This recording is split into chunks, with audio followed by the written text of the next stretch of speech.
Welcome back to Time Traveler's Tales, where we journey through our time machine to uncover the stories that have shaped our world. I'm your host, Raye, and today we're diving into one of the cradles of civilization, Mesopotamia. Grab your time machines as we explore the rise and fall of this ancient land, nestled between the Tigris and Euphrates rivers. Let's get started.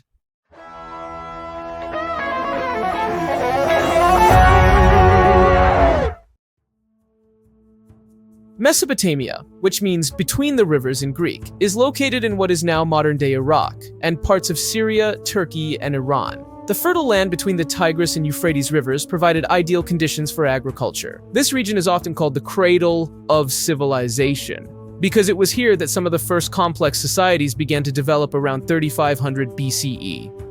Early settlers in Mesopotamia discovered that the rich alluvial soil was perfect for farming. They developed irrigation techniques to control the river floods and grow surplus crops, which allowed them to build some of the first cities. Among the earliest known settlements was Uruk, around 4000 BCE. Uruk's growth marked the beginning of urban civilization. By 3000 BCE, Mesopotamia had evolved into a collection of city-states, each with its own ruler and deity.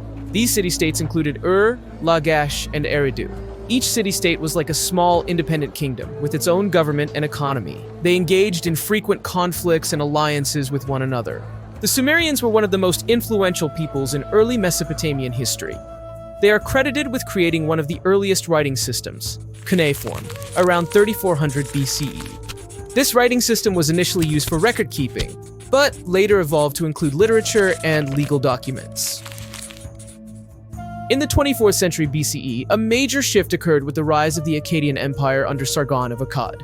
Sargon managed to unite several Sumerian city-states into one empire, creating the first multi-ethnic empire in history. This empire stretched from the Mediterranean to the Persian Gulf and was a melting pot of cultures. Sargon's rule introduced new administrative practices and spread the use of the Akkadian language. However, his empire eventually fell into decline, and by the 22nd century BCE, it had fragmented into several smaller states. Following the fall of the Akkadian Empire, the Babylonian Empire rose to prominence. Babylon, under the rule of Hammurabi in the 18th century BCE, is renowned for its code of laws, the Code of Hammurabi. This was one of the earliest and most complete written legal codes, which sought to standardize justice across the empire. Later, the Assyrian Empire emerged as a powerful force in the 9th century BCE. Known for their military prowess and extensive conquests, the Assyrians established a vast empire that reached from Egypt to Iran. Their capital, Nineveh, was a center of learning and culture, with a vast library that preserved many ancient texts.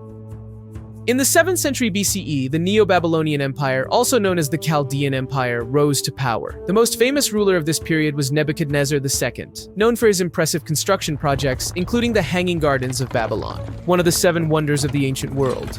However, the Neo-Babylonian Empire fell to the Persian Empire in 539 BCE. The region then became part of the vast Persian Empire, which eventually fell to Alexander the Great in the 4th century BCE. Despite the changing rulers, Mesopotamia's legacy lived on through its contributions to writing, law, and architecture.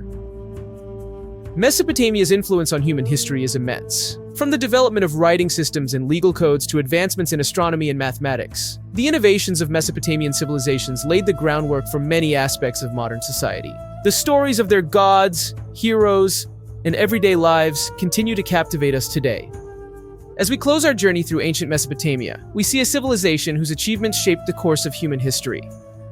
Join us next time as we explore another fascinating chapter in Time Traveler's Tales. Until then, keep traveling through time. And remember, the past is always present in the stories we tell.